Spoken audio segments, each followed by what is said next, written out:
Welcome to the Same Day Podcast, where we discuss driving incremental business growth and other topics related to real estate, property management, and entrepreneurship.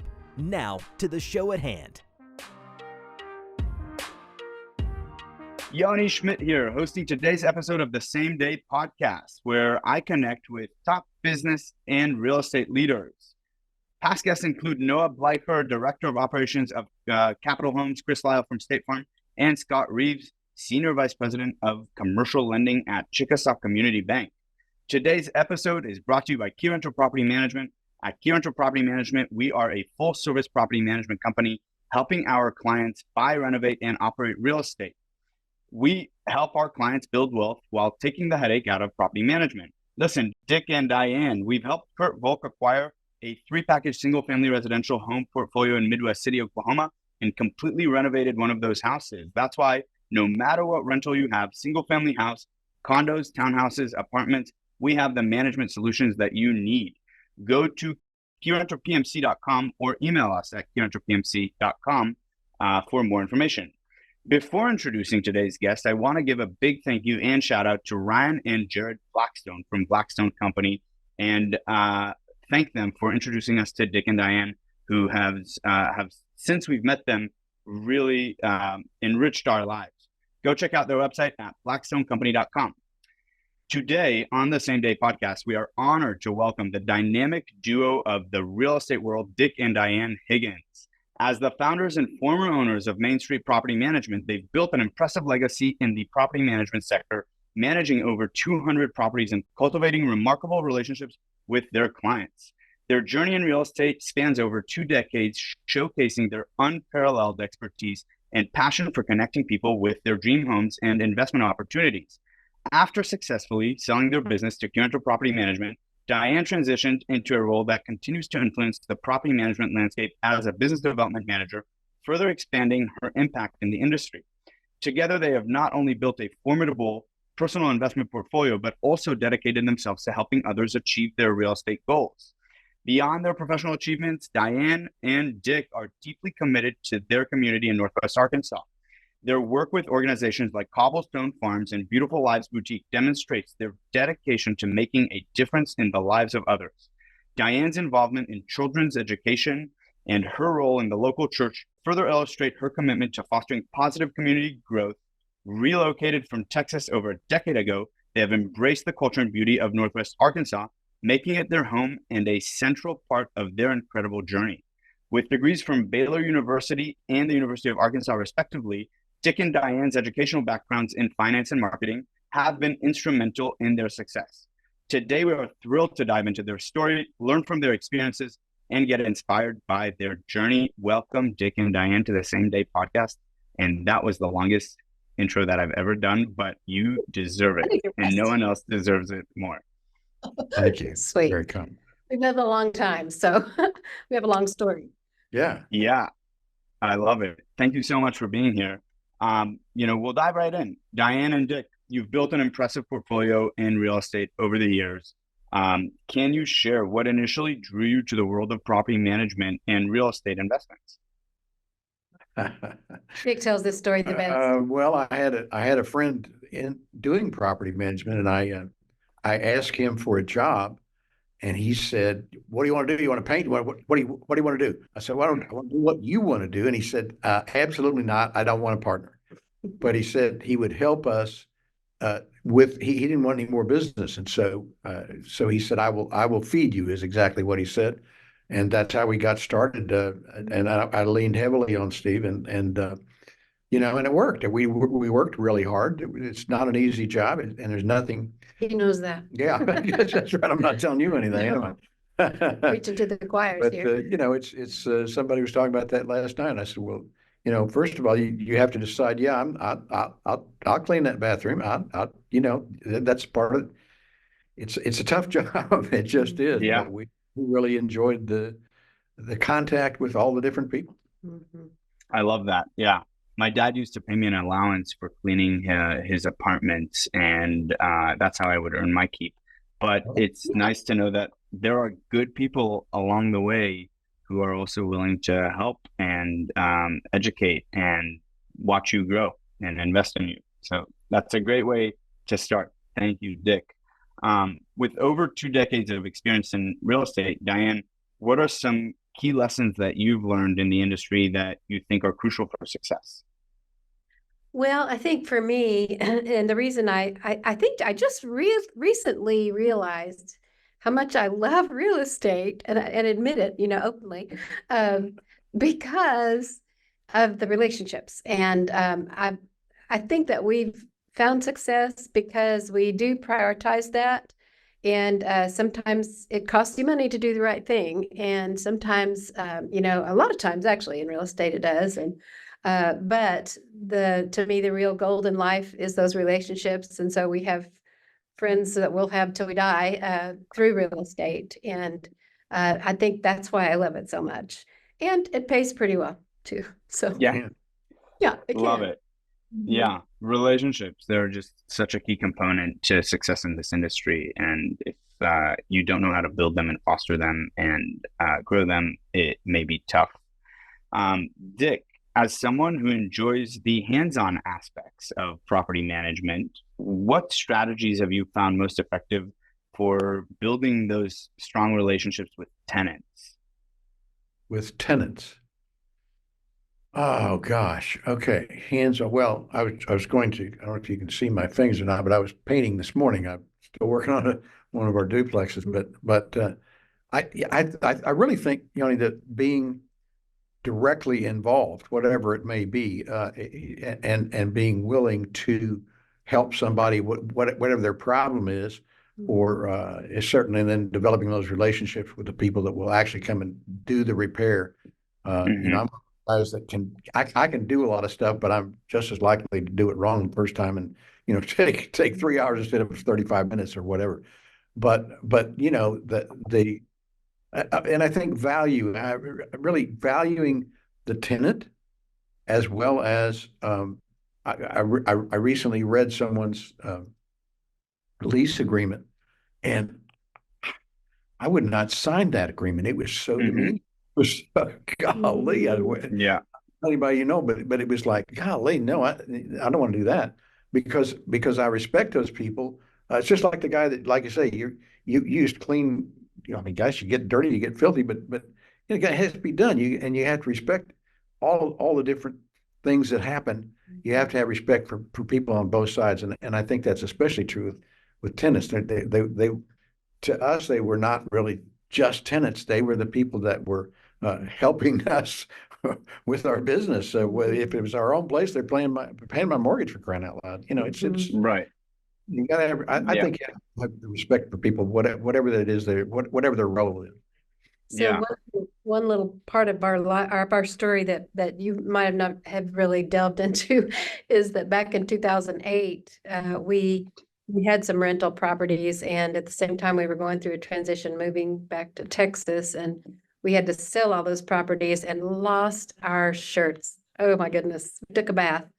Yeah. So we pretty much, had to kind of start over financially, and we rented for several years. And it's funny how you look back on your life and you think, wow, that really prepared us really well to deal with tenants, because I mean, we're the same people we were then. Yeah. We just had different financial circumstances, and not because we're bad people, and so Mhm. I think it helped us with our mindset, with, just respecting other people and having empathy for them. So it's good. Yeah. As did many people, I guess, lose their shirts. And I've heard many stories from friends and mentors of mine who have, gone through that, the financial crisis in 2007, 8, and it was a challenging time. And oftentimes, I agree with both of you, the respect to the tenants. Oftentimes, property managers who forget that the tenants that pay the rent are also the tenants that pay their salaries, right? Get lost in the shuffle and think, they're just a tenant, but really they're another human being, and you have to show them that respect. So that's a great lesson that I hope all property managers out there can learn and benefit from. Together, though, you have managed to build and grow your personal investment portfolio, I guess, post business sale, then also before the business was sold. Can you discuss your approach to selecting long-term properties that are suitable for investments? Well, I think just from what I've personally learned, and this is from the duh department, as our pastor would say, but I really like duplexes because it's not like trying to manage a whole complex, but it's just exponential in terms of income, and so we were able to buy these duplexes, and they were in pretty poor repair, but we bought them, and I mean, the return on them is amazing, just compared with the single family home that we have, and so it just that's kind of my future outlook, is I'm going to be kind of having my radar up for good duplexes in the area. And it helps that these are 5 minutes from our house, so that helps. That always helps. Yeah. Keeping an eye on them. My dad always would push me to buy duplexes, and I also love investing in duplexes myself. They are a great investment opportunity. I mean, when one side is occupied, the other is vacant, doesn't necessarily mean that you're funding it. Matt Zalk, though, would say same would go if you have two single family residential homes, right? And he would argue the that would say yeah. Can you talk a little bit about what was the motivation behind selling Main Street Property Management to Keyrenter, and how did you know that it was the right time to make that move? Mine again. I'm old. I had not even considered when Matt called me. He said, "I want to take you guys to lunch and talk to you about buying your business." And I said, "Well, the lunch part sounds good. Where do you want to go?" and then I went, knowing full well that I was going to hate this guy, and I didn't have anything to do with him. But I'd take a free lunch, and I forget where we went, but Matt, yeah. And so I get over there, and it's like, I really like this guy. This is not working out like I thought. And then we met all of you guys, you and Robert, and it's my but what it amounted to was that we you're looking at the business. I mean, we had, our daughter was working with us, a young man was working with us. I think we had, how many? Well, by the time 5. we may have been 5 of us all together. Okay. But I got to thinking about, I'm in good health right now. I feel good. I'd go out and fix a whatever, or chase down and whatever. But if I had a stroke this afternoon or the same time when I was talking to y'all, there went my business. I would have nothing. It would be like, oh my gosh, Dick's in a wheelchair and she's got to take care of me. It's like, there goes the business. And Matt's talking to me about a realistic thing, and it's like, it was like a gift. Yeah, it was like, oh gosh, maybe you're right, man. Much better than having to, look up and say, oh my gosh, we got to sell this business. What are we going to do? Yeah. But the other part of what you are not saying is that Keyrenter has systems and people that know how to work those systems that we didn't have. We were busting it on our own, and I'm looking at what you guys were doing. It's like, this is what we wanted, but we knew it was going to take a while. We could spend the next 3 years doing, picking their brains and still be way behind. And that, I mean, we've already talked about the relationships we had with our tenants and with our owners, and to be able to say to these people, we're going to sell to these guys, and here's why: because they've got the systems, they've got the know-how, they've got the ability. And this is going to be a better deal for all of us. And so that's really what tripped the trigger, Yeah. Wow. I love that story. I mean, it's, that's great to hear. I knew a little bit about, that, and now you really dove into it a little more, and it's really nice to hear. When it's your stuff, when your baby, put this on the line, it's like, how do I say to my friend, whoever, Doug or anybody else, gosh, we're gonna be selling now. It's like, you're right, well, here's why, so. I mean, we think, guys, that we sent a client of ours that we helped him buy, he and his wife buy a house and became really good friends with them. We sent him, your way. Now it works for you guys. So Yeah, good. the Yeah. Dan, you know, Yeah, he's a great property manager. Love Dan. He's, doing a great job for all of our clients. I I did not know actually that you sent him our way. So that is news to me, and thank you for that.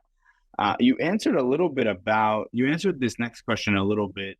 The next question is, how did you ensure that your values and the quality of the service that you provided to your clients would be maintained after the sale to Keyrenter? And I think you touched about the systems and the processes, and that was what ensured the consistent, high level of customer service that your clients had enjoyed for years when you were building the business. And it ensured that continuation into Keyrenter. But how did you ensure that the values also aligned when you decided to sell your business to Keyrenter?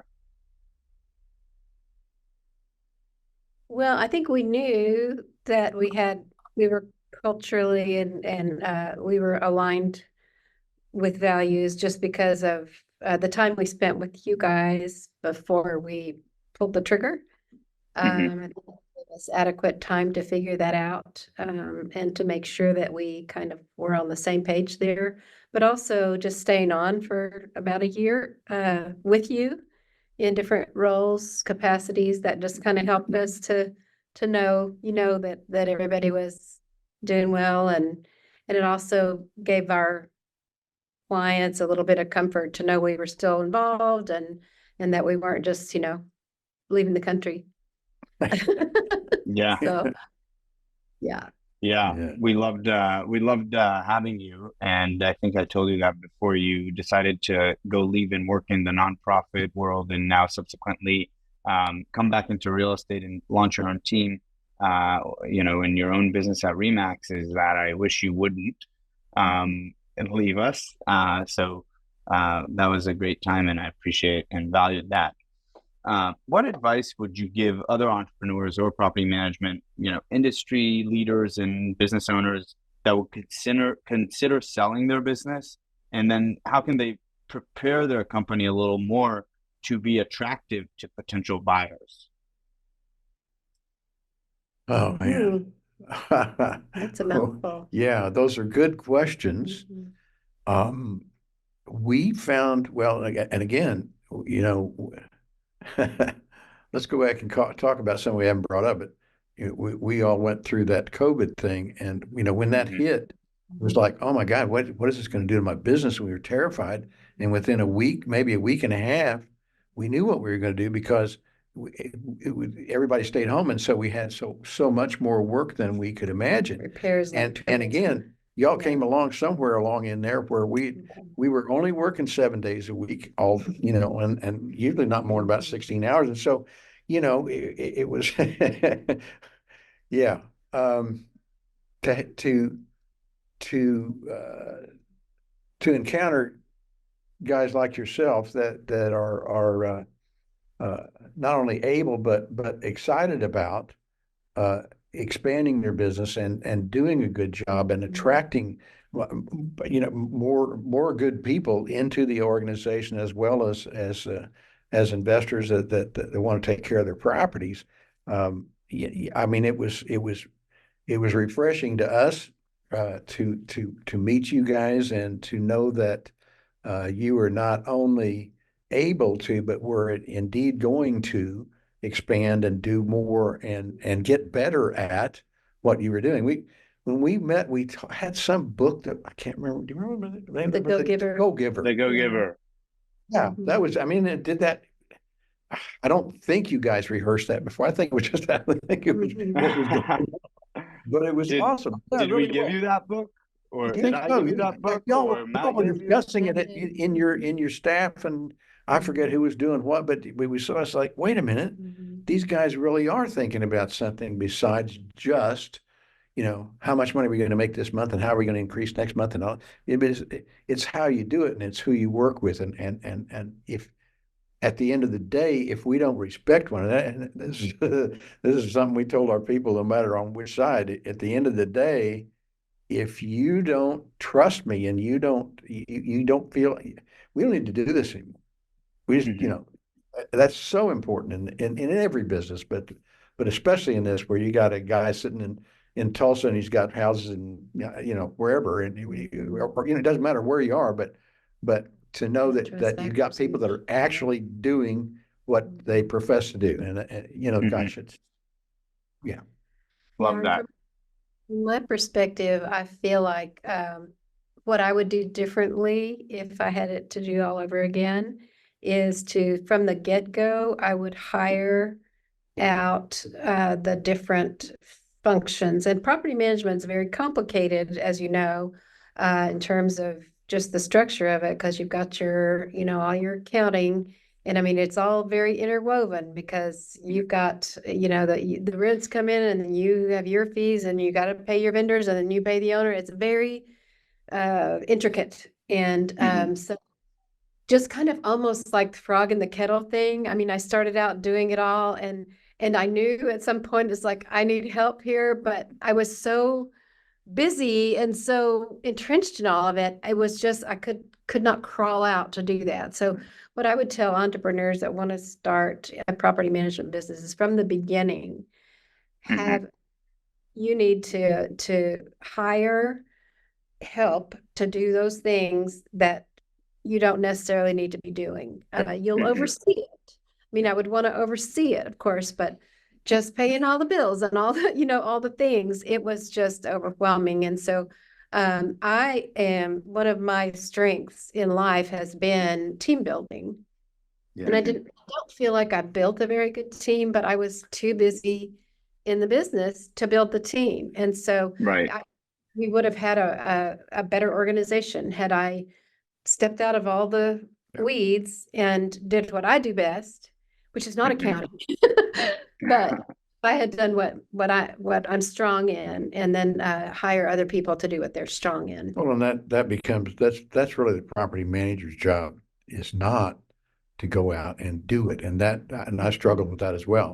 Guys, I got to go. I can't do this. I got to be. Well, I can save this owner $10 by exactly sacrificing days out of my life, standing in the rain with that hot water heater. Anyway. Sounds like an interesting story. I want to hear that one too. Story, but I'm thankful I didn't break something. But my job as I was coached along there was to find the person that will do these things and do it well and be responsible, whatever it is, not go do it myself. And that was always a challenge for me. Yeah, it's also a challenge for me. And you talk about trust. Matt Zelk always says, trust comes by foot, leaves on horseback, right? And what you're describing is, it's working on the business rather than in the business. And when you're working in the business, it sometimes bogs you down and you're unable to continue to grow and scale. And that growth and scale comes with benefits to the rest of your clients, because now you're feeding a plumber a lot more work, and then you can, consistently feed that plumber to where they're only working for you. And it helps your owners because you get preferential treatment and preferential pricing and guarantees and warranties on the work. And there's a lot that just goes into it. As you say, Diane, it's such an intricate business with so many moving parts, and all of those parts Dick was standing in the rain and holding them. So I hope, I hope they're not too heavy. But I want to, ask you a little bit, both of you, right, a little bit about your partnership in, business, and maintaining a successful partnership in business and in life can be challenging. So what's your secret to working, together so effectively? A little bit of a mystery, but I think the bottom line is that we're really good friends and we laugh a lot. And I have strengths that he recognizes. He has strengths that I recognize. We respect each other. I won't say we never have any kind of disagreement now and then, but I seldom would. Well, I've never seen that. Thanks here. But I think that we complement each other a lot, in terms of strengths and where we're not as strong. And so I do rely on him a lot he's a really good judge of character, and he's, he can pretty much say, yeah, we don't want to mess with that person. And if I insist on it, then usually he was right, And so that's another thing, as you know, I think it's really important to be careful about what owners you take in to your business, because there are toxic people that, that's just the way they live, basically. And so, you can, when you're just starting out, you kind of have to take anything and everything, but be aware, that people like that can use a inordinate amount of your time and hurt you mentally. And so it's important to watch out for those people. But he's a great judge of character, which helps a lot for us. But that's yeah. I mean, if you feel like you're going to have a conflict with that person, if it's a tenant or if it's an owner or if it's whatever, if it's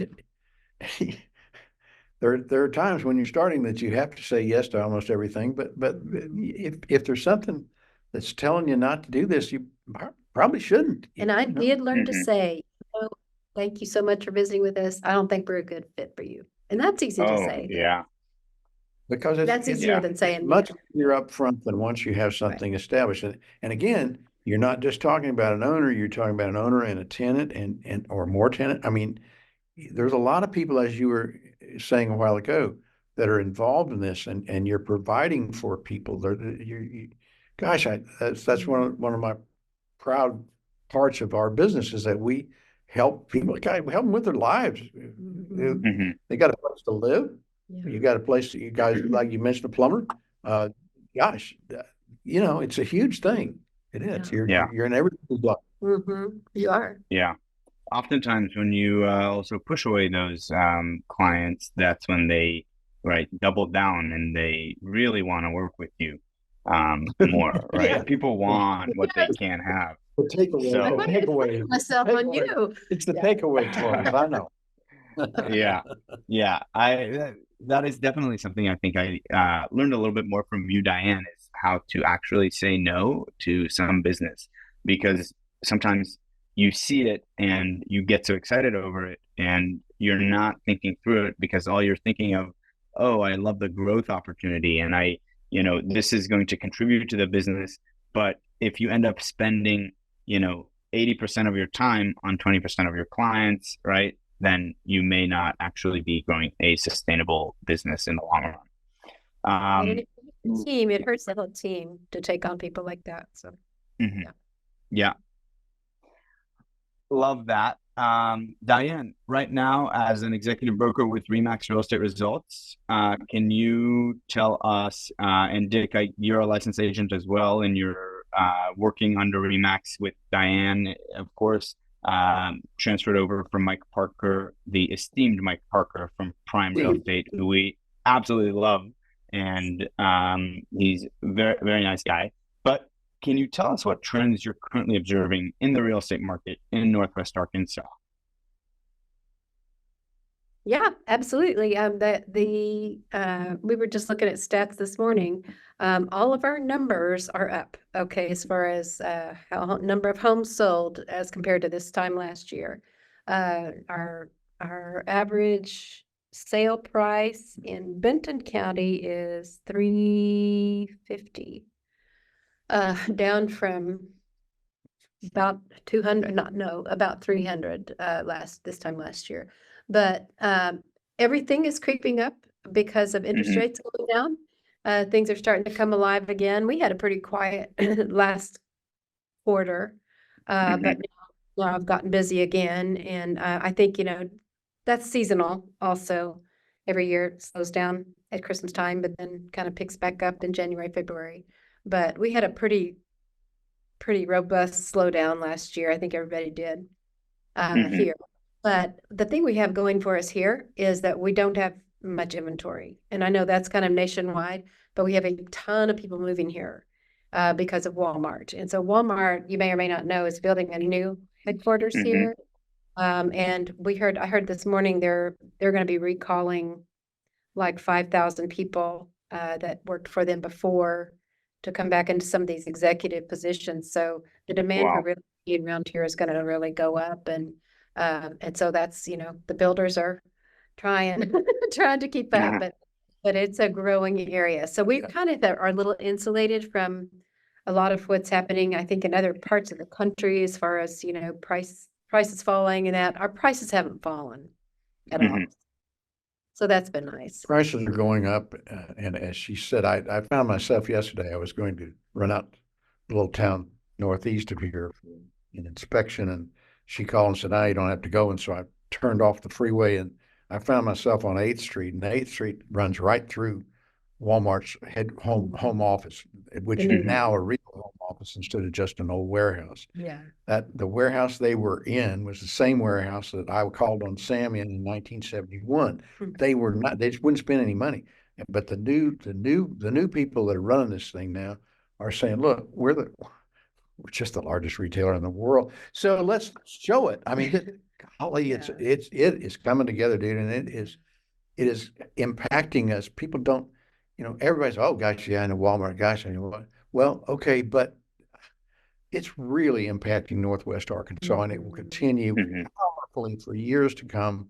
And there are people coming here that they've never even really heard of Arkansas. They don't know anything about it. They make a lot of money. They have a lot of demands, and those demands and their monies will be met because this is an exciting place to be. And the investment opportunities here like crazy. We lived in Dallas for a long time. She's from there. I lived there 30 plus years. And everybody here says, well, Northwest Arkansas is the new Dallas. It is, dude. It is. You can feel it when you're here. There's a lot of excitement and a lot of things going on. And you guys have the systems to make it work.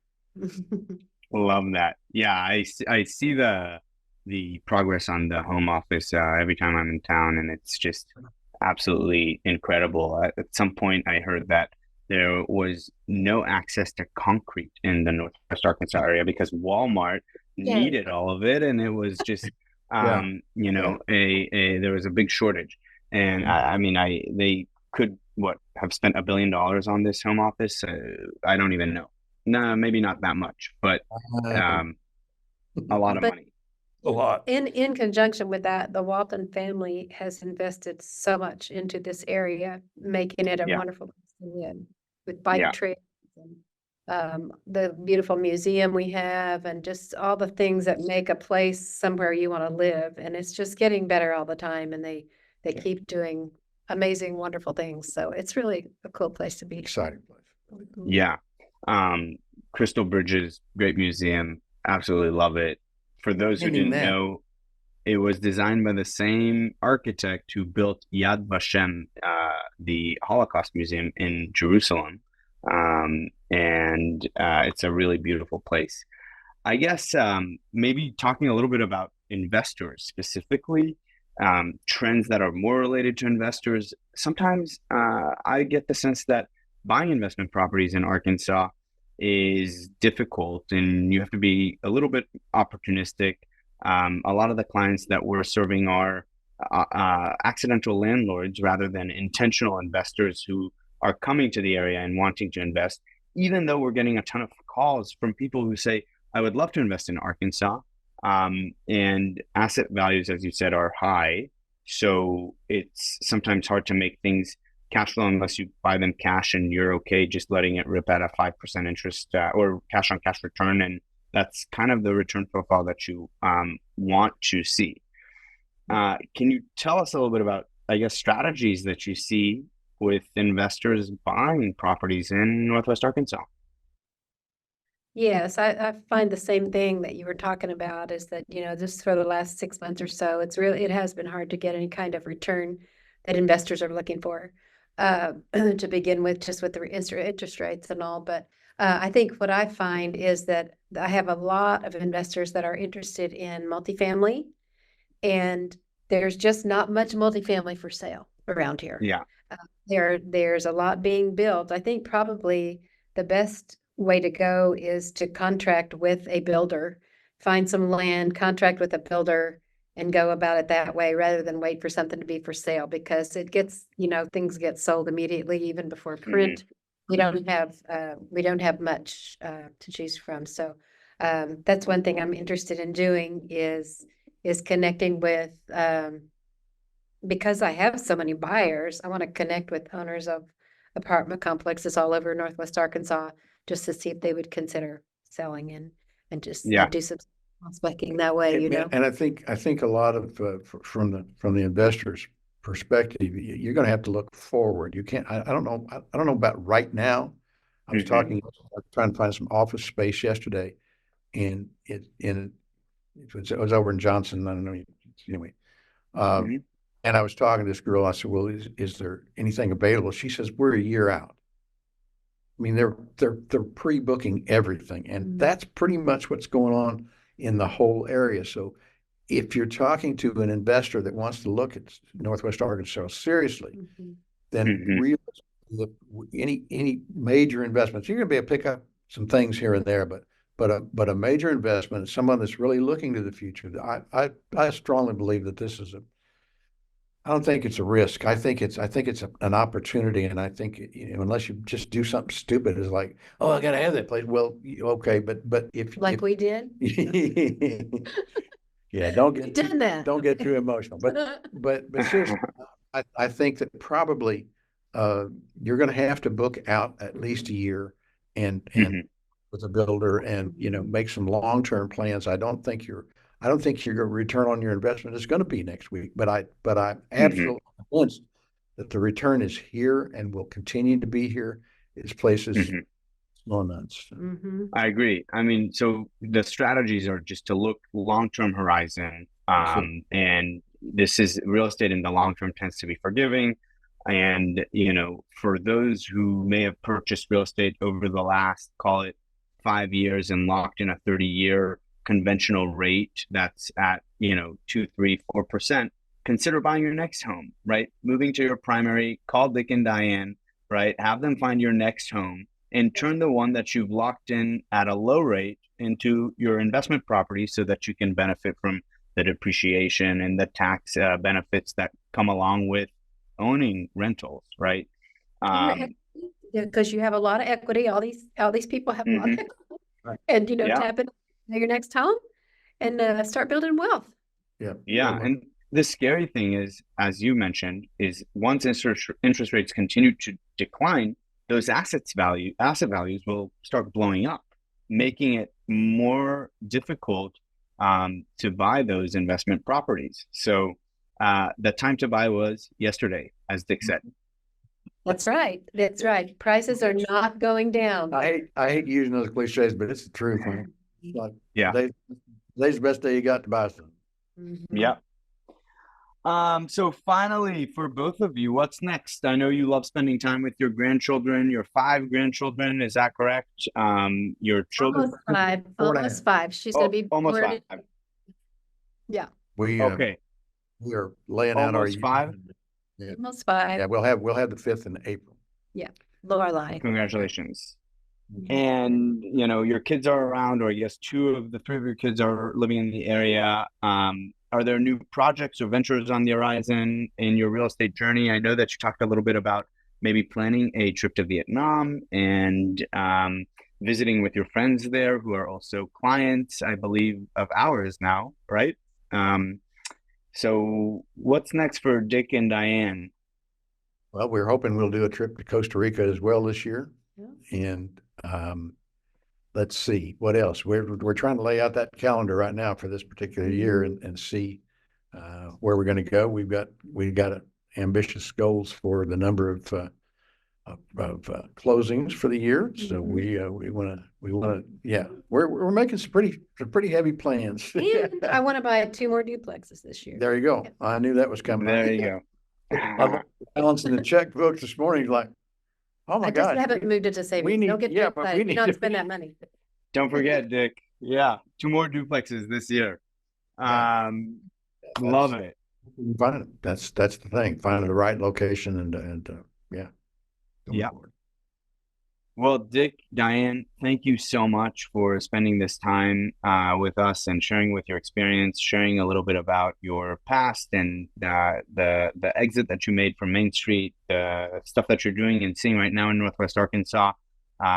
You truly enriched my life personally, and I love that I got to know you both. And I hope to see you in Fayetteville very soon. We will always consider you a dear friend, for Absolutely. real. Yeah. Thank you. Good to talk. Okay, if See you ya. think you want me to cook when you come, okay? I will definitely let you know. Okay. Thanks. Thank you, Yoni. Thanks for listening to the Same Day Podcast. Tune in to a new show each week and be sure to subscribe to get future episodes.